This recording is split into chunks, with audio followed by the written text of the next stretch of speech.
Masood. Yeah, one question regarding the prisoners in Palestine. While they are under hunger strike, the United Nations will not hear any statement about them, although it's a very mass hunger strike by the prisoners.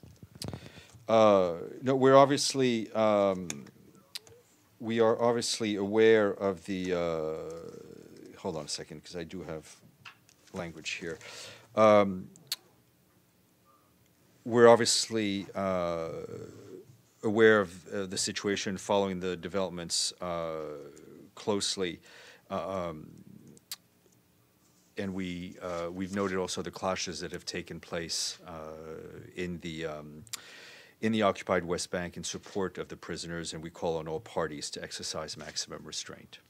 The authorities have penalized Mr. Barghouti by putting them in solitary confinement after he published or he leaked a message to the New York Times.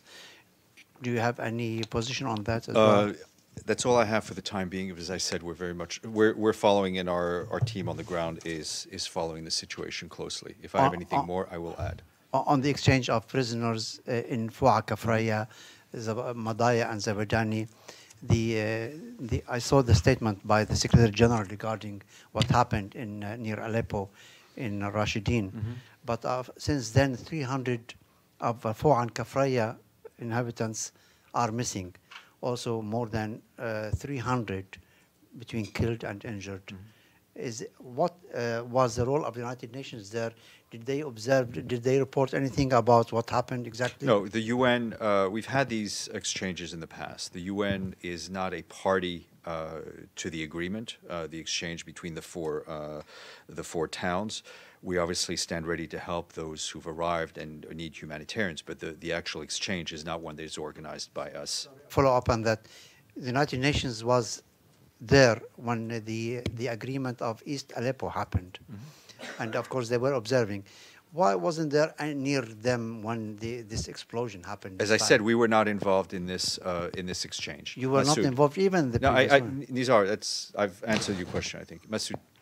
Revisiting these missing 300 people in Syria, I mean, what I understand is that some of them have already went to Turkey. Why is the United Nations not involved in any way in trying to at least locate where they are?